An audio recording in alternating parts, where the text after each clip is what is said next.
आरोपियां आमने सामने। बकायेदारों से 10,000 करोड़ की वसूली का मामला। डीएम नोएडा ने बकायेदारों की आरसी अथॉरिटी को वापस की। डीएम ने अथॉरिटी से कहा अपनी वसूली खुद करिए।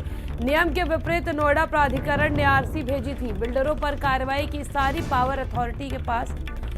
पावर होने के बाद भी वसूली के लिए डीएम को कहा गया। डीएम ने बकायेदारों की लीज निरस्त कर कार्रवाई को कहा है। वहीं एक बार नोएडा अथॉरिटी और डीएम आमने सामने हैं। बिल्डरों पर कार्रवाई की सारी पावर अथॉरिटी पर। पावर होने के बाद भी वसूली के लिए डीएम को आरसी। नोएडा विकास प्राधिकरण और जिला प्रशासन आमने सामने है। नोएडा विकास प्राधिकरण के बिल्डरों और अन्य एजेंसियों पे तकरीबन 10,000 करोड़ रुपए बकाया है और इस बकाये को वसूली करने के लिए सारी पावर नोएडा विकास प्राधिकरण के पास है। उसके बावजूद भी जो वसूली की आरसी है वो जिला प्रशासन को जारी कर दी नोएडा विकास प्राधिकरण ने। अब जिला प्रशासन यानी डीएम सुहास एलवाई ने दो टूक साफ कह दिया है कि आपके पास सारी पावर है, आप वो 10,000 करोड़ की वसूली कर लीजिए। जाहिर सी बात है कि अब डीएम ने साफ कर दिया है कि अब ये जो वसूली है वो नोएडा विकास प्राधिकरण करेगा। जब बिल्डरों में या फिर अन्य लोगों में ये पैसा लगातार बढ़ रहा था तब कोई कार्यवाही नहीं करी गई। अब जब ये इतनी बड़ी रकम हो गई है 10,000 करोड़ रुपए, जब ये इतनी बड़ी रकम हो गई है तब जाकर ये आरसी जारी करी गई थी, वो भी नोएडा विकास प्राधिकरण ने जिला एडमिनिस्ट्रेशन के नाम पर। फिलहाल अब ये जो जिला प्रशासन है उसने ये आरसी वापस कर दी है। अब ये जो वसूली है वो नोएडा विकास प्राधिकरण करेगा। कहीं ना कहीं जब ये बकाया चढ़ता है तो जो भ्रष्ट तंत्र है उस वक्त वो भ्रष्ट तंत्र काम करता है। जो सर्किल के लोग हैं, जो अधिकारी हैं, वो पैसे के बल पर अपनी वसूली नहीं करते, जिससे एक रकम बढ़ती जाती है। तो देखना होगा आने वाले वक्तों में जो ये टकराव की स्थिति पैदा हुई है ये कहां तक जाती है और जो 10,000 करोड़ रुपए का बकाया है वो कब तक वसूल पाने में नोएडा विकास प्राधिकरण कामयाब हो पाता है। साजिद के साथ दानिश अजीज, भारत समाचार, नोएडा। संवाददाता दानिश हमारे साथ जुड़ चुके हैं। दानिश, ये 10,000 करोड़ की जो वसूली होनी है आखिर क्यों डीएम को सौंप दिया गया आरसी? खुद इसकी वसूली करने में प्राधिकरण सहमत नहीं है।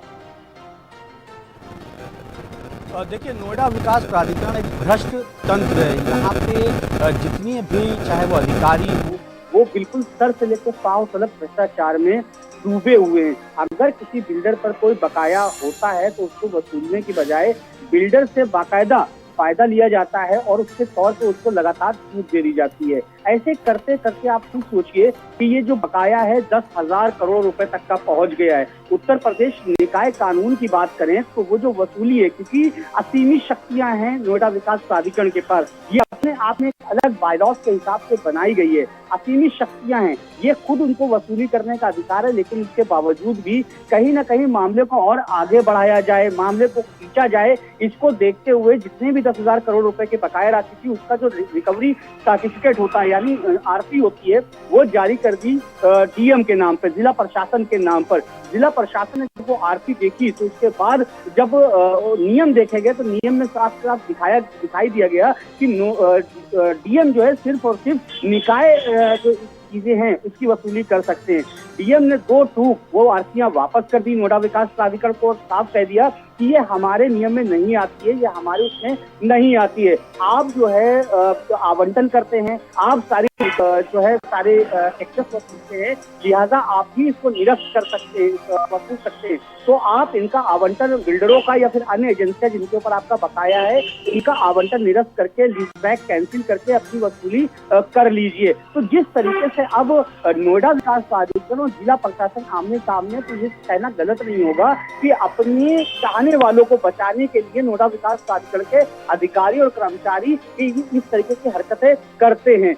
जिस तरीके से 10,000 करोड़ रुपए का बकाया हो गया, एक बहुत बड़ा अमाउंट होता है, तो ऐसे में नोएडा विकास प्राधिकरण के जो कर्मचारी और अधिकारी हैं वो अभी तक वो पैसा क्यों वसूल नहीं पाए। जो सीओ ऋतु महेश्वरी हैं उनका कहना है कि हमने कई बार नोटिस जारी करी, लेकिन असीमित शक्तियां होने के बावजूद भी अगर आप अपना पैसा ले नहीं पा रहे हैं, कहीं ना कहीं उनको जो है फायदा पहुंचा रहे हैं। अपना ठीकरा जिला प्रशासन तो नोएडा विकास प्राधिकरण छोड़ रहा है, लेकिन ये कानूनन सही नहीं है। इसी वजह से डीएम ने साफ तौर से वसूली के लिए मना कर दिया है। अब नोएडा विकास प्राधिकरण किस तरीके से इन पैसों की वसूली करेगा ये तो आने वाला वक्त बताएगा, लेकिन उत्तर प्रदेश सरकार का साफ कहना है कि जो राजस्व वसूली है वो जो है उसकी जो वसूली की प्रक्रिया है वो चरम सीमा पर करी जाए, यानी तेजी लाई जाए, उससे उस काम को पीछे न करा जाए। लेकिन यहाँ नोएडा विकास प्राधिकरण अपने कामों का सूत्रा दूसरे विभागों पर छोड़कर खुद की जान बचाता नजर आता है। अब यहाँ पर जैसे हाथ खड़े करती है जिला प्रशासन कि अब वो वसूली नहीं करेगा, तो ऐसे में नोएडा विकास प्राधिकरण की आने वाले वक्तों में क्या प्लानिंग रहेगी ये तो समय बताएगा। लेकिन जिस तरीके से नोएडा विकास प्राधिकरण लगातार, अभी हमने एक दिन पहले ही खबर दिखाई थी कि किस तरीके से जो पार्किंग माफिया हैं, पार्किंग माफियाओं पे 20 करोड़ रुपए का बकाया है, उनका टेंडर अभी 6 दिन के बाद खत्म हो जाएगा, वो 20 करोड़ रुपए भी नहीं वसूल पाए। तो ऐसे अरबों खरबों रुपए हैं जो नोएडा विकास प्राधिकरण अपने चहितों को पर लुटा चुका है, ये कहे उनके अपने चहितों के खजाने के अंदर जो है रख चुका है। वो पैसा जो नेताओं का जमावड़ा राजस्व का पैसा है, वो सरकारी पैसा है, वो नोएडा विकास प्राधिकरण के पास ना होकर वो अभी भी नोएडा विकास प्राधिकरण के अफसरों के चहीते जो हैं उनके खजाने बिल्कुल देखिए वो अपने चहेतों के खजाने तो भर ही रहे हैं नोएडा विकास प्राधिकरण। वही आफ्ताब द्वारा किए गए 35 टुकड़ों की जस्टिफाई करने